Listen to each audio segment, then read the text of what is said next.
করিডোরের মতো স্পর্শকাতর বিষয়ে সম্পৃক্ত হবে না সেনাবাহিনী, সেনা সদরের ব্রিফিং। সরকারের সম্পূরক হিসেবে কাজ করছে বাহিনী, মব ভায়োলেন্সের বিরুদ্ধে কঠোর অবস্থান। করিডোর একটি স্পর্শকাতর বিষয়। আমরা বাংলাদেশ সেনাবাহিনী দেশের নিরাপত্তা বিঘ্নিত কোনো কাজে বাংলাদেশ সেনাবাহিনী সম্পৃক্ত হবে না। গভর্নমেন্ট এবং বাংলাদেশ আর্মি খুব সুন্দরভাবে ওতপ্রোতভাবে একে অপরের সম্পূরক হিসাবে কাজ করছে। গণতন্ত্রের পক্ষে থাকা সেনাবাহিনীকে স্বাগত জানানো উচিত বললেন বিএনপি নেতা খসরু। ভোট কখন হবে ঠিক করে দিতে পারেন না সেনাপ্রধান, মন্তব্য সার্জিসের। সেনাবাহিনী যদি গণতন্ত্রের কথা বলে, নির্বাচনের কথা বলে, এর থেকে স্বাগত জানানোর আর কিছু নাই আমাদের। সেনাপ্রধান যদি একটি নির্বাচনের মাস বেঁধে দেন, এটা আসলে তার দায়িত্বের জায়গা নয়। সুষ্ঠু এবং স্বচ্ছ একটি নির্বাচনের পরিবেশ কত দ্রুত তৈরি করা যায়, এই ক্ষেত্রে আমরা মনে করি তার একটি ভূমিকা থাকতে পারে। দেখছিলেন প্রধান শিরোনাম। সন্ধ্যার সময় সঙ্গে আছি আমি জিন্নাত আরা যশোয়া এবং আমি জাফর সাদিক। এবার অন্যান্য শীর্ষ সংবাদ। জুলাই অভ্যুত্থানকে খাটো করতেই ছড়ানো হচ্ছে সংখ্যালঘু নির্যাতনের অপতথ্য। মার্কিন প্রতিনিধিকে ডক্টর ইউনুস। ধর্মীয় স্বাধীনতা নিশ্চিতে প্রতিশ্রুতিবদ্ধ সরকার।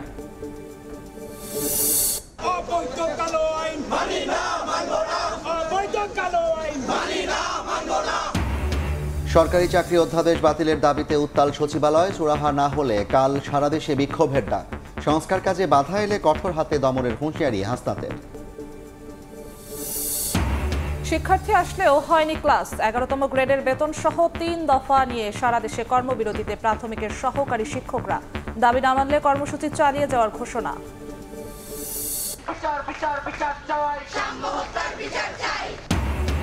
সাম্য হত্যার বিচার দাবিতে আজও উত্তাল ঢাকা বিশ্ববিদ্যালয়। মূল অভিযুক্তদের গ্রেপ্তারের দাবি। উপাচার্য প্রক্টরের পদত্যাগ দাবিতে অবস্থান কর্মসূচি ছাত্রদলের।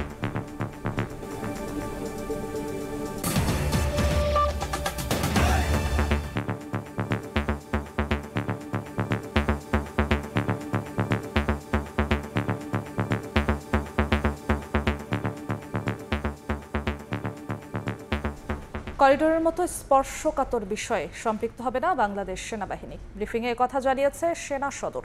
সীমান্তে আরসা বাহিনীর সশস্ত্র টহলে উদ্বেগ প্রকাশ করে এ বিষয়ে সতর্ক থাকার কথা জানিয়েছে সেনাবাহিনী।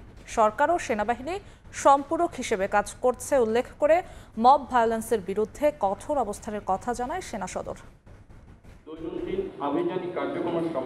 মানবিক করিডোর বিষয়টি নিয়ে বেশ কয়েকদিন ধরেই আলোচনা তুঙ্গে। রাজনৈতিক দল থেকে সামাজিক মাধ্যমে চলছে আলোচনা। বিভিন্ন ধরনের অপরাধের সাথে দুপুরে ঢাকা সেনানিবাসে সংবাদ সম্মেলনে নিজেদের অবস্থান সেনাবাহিনী জানালেন, করিডোরের মতো স্পর্শকাতর বিষয়ে সম্পৃক্ত হবে না সেনাবাহিনী। করিডোর একটি স্পর্শকাতর বিষয়। আমরা বাংলাদেশ সেনাবাহিনী দেশের নিরাপত্তা বিঘ্নিত কোনো কাজে বাংলাদেশ সেনাবাহিনী সম্পৃক্ত হবে না। এ সময় সীমান্তে আরসা বাহিনীর সশস্ত্র টহলে উদ্বেগ প্রকাশ করে সেনা সদর জানায়, এ বিষয়ে সতর্ক আছে সেনাবাহিনী। আরাকান আর্মির সঙ্গে সেনাবাহিনীর যোগাযোগ নেই বলেও জানানো হয়। চট্টগ্রামের একটি পোশাক কারখানায় কেএনএফের 30,000 ইউনিফর্ম পাওয়ার বিষয়টিও খতিয়ে দেখা হচ্ছে বলে জানায় সেনা সদর। এই মুহূর্তে বাংলাদেশ মিয়ানমারের যে বর্ডার পরিস্থিতি, নিঃসন্দেহে এটা যে কোনো সময়ের তুলনায় সংবেদনশীল। আমাদের গায়ে বিন্দুমাত্র শক্তি থাকবে। We'll never compromise that. This is our country and we'll protect it at any cost. এটা আপনার দেশ, এটা আমার দেশ। এই দেশের সার্বভৌমত্ব বিনষ্ট হতে পারে কোনো একটা সম্প্রদায়ের মাধ্যমে, এটা কখনোই হবে না। 30,000 ইউনিফর্ম পাওয়া গেল। আমরা বিষয়টা অত্যন্ত সিরিয়াসলি নিয়েছি, বিকজ এটা আমাদের নিরাপত্তার সাথে ওতপ্রোতভাবে জড়িত। সামাজিক মাধ্যমে সরকার এবং সেনাবাহিনীর সম্পর্ককে ঠিকভাবে উপস্থাপন করা হচ্ছে না জানিয়ে সেনা সদরের পক্ষ থেকে বলা হয়, সরকার ও সেনাবাহিনী সম্পূরক হিসেবেই কাজ করছে। ডিসেম্বরে নির্বাচন না হলে সেনাবাহিনীর ভূমিকা কি হবে? সাংবাদিকের এমন প্রশ্নের জবাবে জানান, এ বিষয়ে কোনো আলোচনা হয়নি। গভর্নমেন্ট এবং বাংলাদেশ আর্মি খুব সুন্দরভাবে ওতপ্রোতভাবে একে অপরের সম্পূরক হিসাবে কাজ করছে। আমরা প্রতিনিয়তই সরকারের সাথেই কাজ করছি, সরকার নির্দেশনা মেনেই কাজ করছি। নির্বাচন নিয়ে যথেষ্ট আলোচনা সমালোচনা হয়েছে। এই বিষয়টি নিয়ে আমরা আর কোনো কথা বলতে চাচ্ছি না। আর সেনাবাহিনী ক্ষমতা নেওয়ারও কোনো ইচ্ছা বা এ ধরনের কোনো আমাদের মধ্যে এ ধরনের কোনো আলোচনা হয়নি। তো এই বিষয়ে আমরা কোনো তথ্য আপনাকে দিতে পারছি না। সংবাদ সম্মেলনে মব ভায়োলেন্সের বিরুদ্ধে কঠোর অবস্থানের কথা জানায় সেনা সদর। জানমালের ক্ষতি সাধন, মব ভায়োলেন্স জনদুর্ভোগ সৃষ্টি করতে পারে এমন কর্মকাণ্ডের বিরুদ্ধে সেনাবাহিনী কঠোর পদক্ষেপ গ্রহণ করবে। ধ্রুব ব্যানার্জি, সময় সংবাদ, ঢাকা। গণতন্ত্র ও নির্বাচনের পক্ষে থাকা সেনাবাহিনীকে স্বাগত জানানো উচিত এমন মন্তব্য করে বিএনপি নেতারা বলেন, সুষ্ঠু নির্বাচন ছাড়া ব্যর্থ হবে অভ্যুত্থান। জুলাই আন্দোলনের কৃতিত্ব নিয়ে জাতিকে বিভক্ত করা হচ্ছে বলেও অভিযোগ করেন তারা। বিএনপির কেন্দ্রীয় নেতাদের সঙ্গে নিয়ে সোমবার দলের প্রতিষ্ঠাতা রাষ্ট্রপতি জিয়াউর রহমানের মাজার জিয়ারত করেন সদ্য কারামুক্ত নারায়ণগঞ্জ জেলা ছাত্রদলের সাবেক সভাপতি জাকির খান। পরে গশ্বরচন্দ্র রায় বলেন, স্বৈরাচার বিদায় নিলেও দেশে এখনও গণতন্ত্র প্রতিষ্ঠিত হয়নি। গণতন্ত্র পুনরুদ্ধারে সুষ্ঠু নির্বাচন দরকার, নতুবা জুলাই গণ অভ্যুত্থান ব্যর্থ হবে। একটি সুষ্ঠু অবাধ নির্বাচনের মাধ্যমে জনগণই সকল ক্ষমতার উৎস, এটা প্রতিষ্ঠা করাই এখন আমাদের মূল। রাজধানীর সেগুনবাগিচায় ঢাকা রিপোর্টার্স ইউনিটিতে দুটি অনুষ্ঠানে যোগ দেন বিএনপির স্থায়ী কমিটির সদস্য আমির খসরু মাহমুদ চৌধুরী। বলেন, ৫ আগস্টের পর সেনাপ্রধানের আচরণ গণতন্ত্র ও নির্বাচনের পক্ষে, তাই সেনাবাহিনীকে স্বাগত জানানো উচিত। সকলের কৃতিত্বে এই শেখ হাসিনার পতনের পেছনে এই জিনিসটা স্বীকার করতে অসুবিধা আছে? সেনাবাহিনী যদি গণতন্ত্রের কথা বলে, নির্বাচনের কথা বলে, এর থেকে স্বাগত জানানোর আর কিছু নাই আমাদের। নয়াপল্টনে দলটির কেন্দ্রীয় কার্যালয়ে যৌথ সংবাদ সম্মেলন করে ছাত্রদল, যুবদল ও স্বেচ্ছাসেবক দল। জানানো হয়, তরুণদের চিন্তা ও নেতৃত্বের ভিত্তিতে দেশকে এগিয়ে নিতে 28 মে ঢাকায় তারুণ্যের সমাবেশে প্রায় 15 লাখ তরুণ যোগ দেবেন। আর 27 মে কৃষিবিদ ইনস্টিটিউশনে সেমিনার হবে। শাতিলা শারমিন, সময় সংবাদ, ঢাকা। নির্বাচন কখন হবে ঠিক করে দিতে পারেন না সেনাপ্রধান, তবে ভোটের পরিবেশ তৈরিতে ভূমিকা রাখতে পারে, এমন মন্তব্য করেছেন এনসিপি নেতা সার্জিস আলম। শেখ হাসিনার বিচার না হওয়া পর্যন্ত অন্তর্বর্তী সরকারকে ক্ষমতা না ছাড়ার আহ্বান তার। এদিকে হাসনাত আব্দুল্লাহ বলেছেন, রাজনৈতিক দলগুলো জনগণের আকাঙ্ক্ষা বাস্তবায়নে সফল হয়নি। নতুন বাংলাদেশ বিনির্মাণে মৌলিক সংস্কারের রূপরেখা তুলে ধরে জনগণের মতামত জানতে সাংগঠনিক কার্যক্রম শুরু করেছে জাতীয় নাগরিক পার্টি এনসিপি। এরই অংশ হিসেবে সোমবার দিনভর নীলফামারী ও চট্টগ্রামে পথসভা ও লিফলেট বিতরণ করেন নেতাকর্মীরা। বিকেলে নীলফামারীর ডিমলা উপজেলার ডাঙ্গারহাটে পথসভা করেন উত্তরাঞ্চলের মুখ্য সংগঠক সার্জিস আলম। বলেন, কোন মাসে নির্বাচন হবে তা সেনাপ্রধান ঠিক করে দিতে পারেন না, বরং তিনি নির্বাচনের পরিবেশ তৈরি করে দিতে পারেন। সেনাপ্রধান যদি একটি নির্বাচনের মাস বেঁধে দেন, এটা আসলে তার দায়িত্বের জায়গা নয়, বরং আমরা মনে করি তিনি সরকারকে এক্ষেত্রে সহযোগিতা করতে পারেন যে সুষ্ঠু এবং স্বচ্ছ একটি নির্বাচনের পরিবেশ কত দ্রুত তৈরি করা যায়। এক্ষেত্রে আমরা মনে করি তার একটি ভূমিকা থাকতে পারে। এর আগে সকালে বৃষ্টি মাথায় নিয়েই ডোমার উপজেলায় পথসভা ও লিফলেট বিতরণ করেন সার্জিস। এ সময় শেখ হাসিনার বিচার না হওয়া পর্যন্ত অন্তর্বর্তী সরকারকে ক্ষমতা না ছাড়ার আহ্বান জানান তিনি। ওই খুনির বিচার নিশ্চিত না হওয়া পর্যন্ত অন্তর্বর্তীকালীন সরকার তাদের জায়গা থেকে যেন এটা চিন্তা না করে যে অন্য কারো হাতে দায়িত্ব দিয়ে চলে যাবে। পথসভার দ্বিতীয় দিন সকালে উত্তর চট্টগ্রামের বিপ্লব উদ্যানে পথসভা করেন এনসিপির দক্ষিণাঞ্চলের মুখ্য সংগঠক হাসনাত আব্দুল্লাহ সহ নেতাকর্মীরা। হাসনাত বলেন, রাজনৈতিক দলগুলো জনগণের আকাঙ্ক্ষা বাস্তবায়নে সফল হয়নি। আমাদের দেশের বিদ্যমান যে রাজনৈতিক ব্যবস্থা এবং রাজনৈতিক দলগুলো জনপরিসরের জনমানুষের আকাঙ্ক্ষা পূর্ণাঙ্গ রূপে বাস্তবায়ন করতে সফল হয়নি। সেজন্য মানুষ আমাদের কাছে নতুন যেই সমস্যা নিয়ে কথা বলছে, একই সাথে সাথে সম্ভাবনা নিয়েও কথা বলছে। এই কর্মসূচির মাধ্যমে জনসংযোগ করে জনগণের মতামত জানার পাশাপাশি লিফলেটের মাধ্যমে দলীয় বার্তা পৌঁছে দেয়াই এনসিপির লক্ষ্য বলে জানান নেতারা। খাদিজা স্বপ্না, সময় সংবাদ।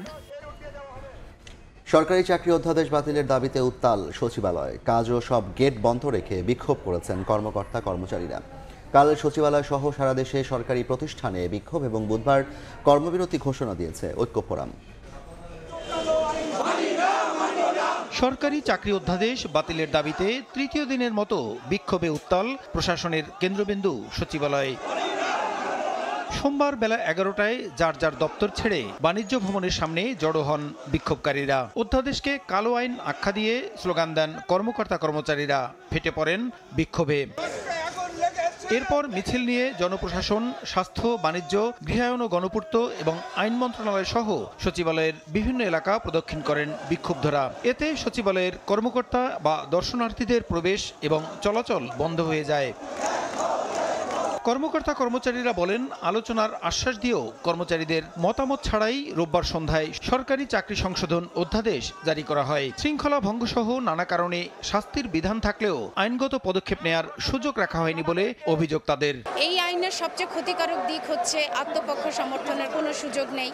ভালো লাগলো না, চাকরি শেষ। আমরা আদালতেও যেতে পারবো না। তারা যেন এই আইনটা রিভিউ করে। যে কয়জন সচিব এই আইন প্রণয়নের সাথে জড়িত, আমরা তাদের পদত্যাগ চাই।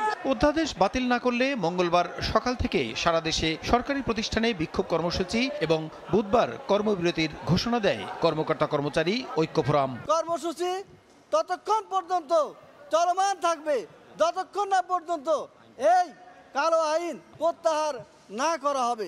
সারা বাংলাদেশের কর্মকর্তা কর্মচারীদের প্রতি অনুরোধ থাকলো, যার যার অবস্থান থেকে কর্মসূচি পালন করবেন যতক্ষণ পর্যন্ত সচিবালয় থেকে আমরা কোনো নির্দেশনা না দিব।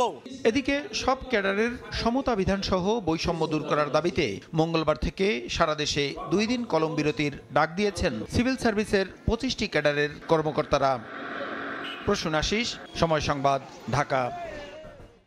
সচিবালয় থেকে সংস্কার কাজে বাধা এলে কঠোর হাতে দমন করা হবে, প্রয়োজনে জনগণ বিকল্প খুঁজে নেবে, এমন হুঁশিয়ারি দিয়েছেন এনসিপির মুখ্য সংগঠক হাসনাত আব্দুল্লাহ। সকালে চট্টগ্রামে পথসভা এবং লিফলেট বিতরণের সময় একথা বলেন তিনি।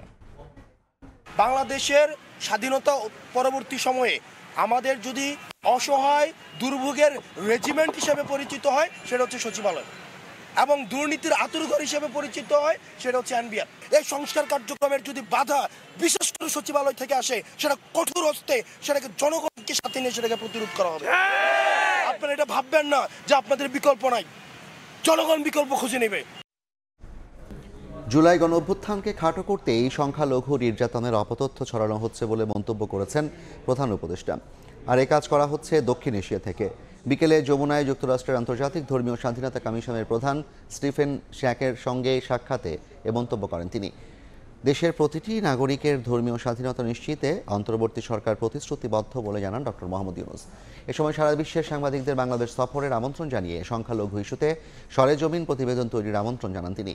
বৈঠকে চলমান সংস্কার কার্যক্রম, সংবিধান সংশোধনের উদ্যোগ, রোহিঙ্গা সংকট সহ নানা বিষয়ে আলোচনা হয়।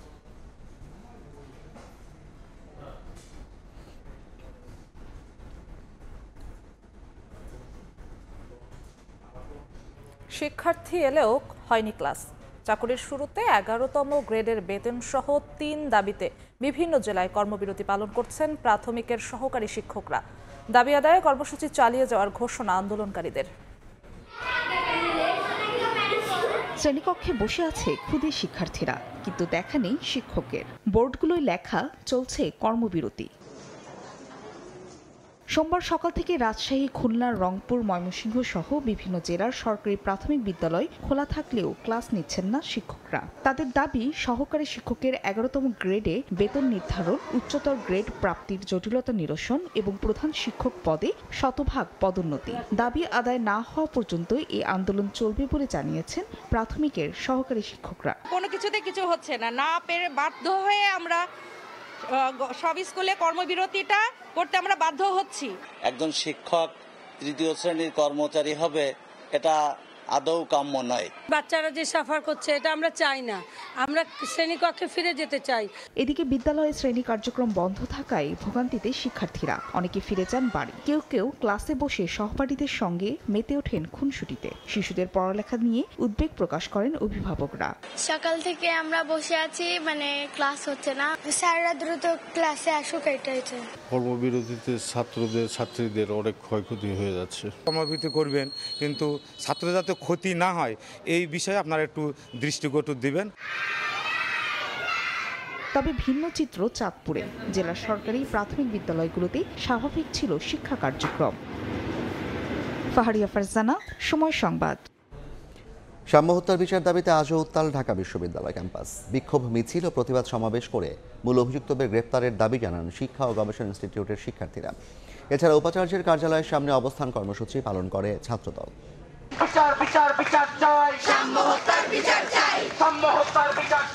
সহপাঠী হারানোর শোক রূপ নিয়েছে ক্ষোভে।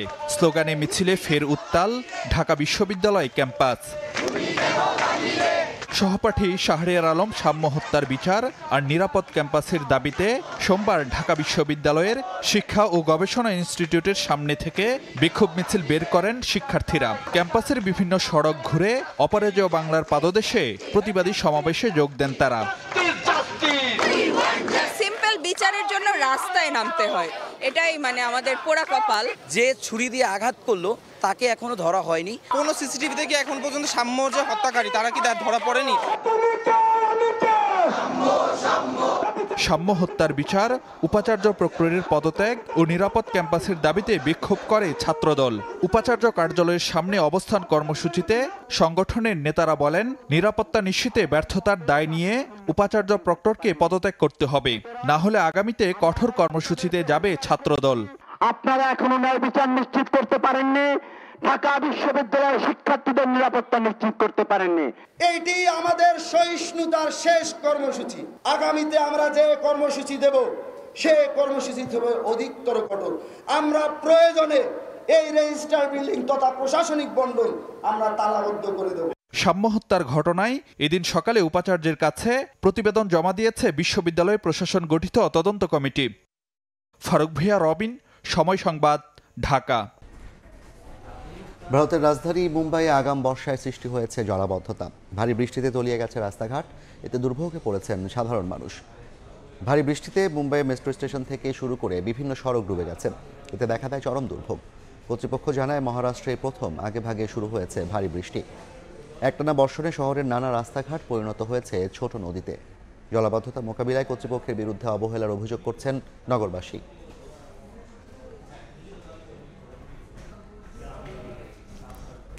সাকিব আল হাসান যে কোনো দলের জন্য কার্যকরী পারফর্মার। বাংলাদেশের ক্রিকেটে তার অধ্যায় এখনও শেষ হয়নি। আরও কিছু ম্যাচ খেলার পর তাকে নিয়ে টিম ম্যানেজমেন্ট বিবেচনা করবে বলে মন্তব্য করেছেন বিসিবি পরিচালক ইফতেখার রহমান মিঠু।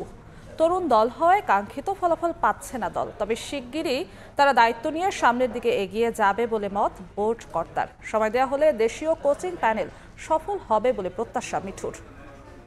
টিম ম্যানেজমেন্ট আছে, টিম সেট আপ আছে, প্লাস সাকিব তো this is the first tournament খেললো আফটার রেকটিফিকেশন। সো এটা সামনে দেখার ব্যাপার যে but he is a world class player. Any টিমের জন্য সে কিন্তু একটা অ্যাসেট। সো সুতরাং ডেফিনেটলি আমাদের selectors and team management is always তার কনসিডারেশনে থাকে। ইউএর কাছে হারাতে আমাদের খারাপ লেগেছে। মনে প্রাণে বিশ্বাস করি যে বাংলাদেশ টিমের ছেলেদের, যে ইয়াং ছেলেদের এখন ট্রেমেন্ডাস ট্যালেন্ট আছে, কিন্তু আমাদের একটু কনসিস্টেন্সি বাড়াতে হবে। এ পর্যায়ে শীর্ষ সংবাদগুলো জানিয়ে দিচ্ছি আরেকবার। করিডোরের মতো স্পর্শকাতর বিষয়ে সম্পৃক্ত হবে না সেনাবাহিনী। সেনা সদরের ব্রিফিং, সরকারের সম্পূরক হিসেবে কাজ করছে বাহিনী। মব ভায়োলেন্সের বিরুদ্ধে কঠোর অবস্থান।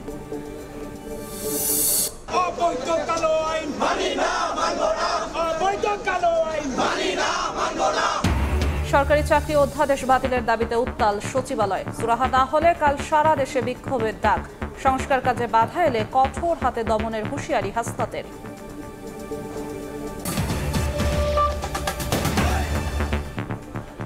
এই ছিল সন্ধ্যার সময়। সঙ্গেই থাকুন সময়ের।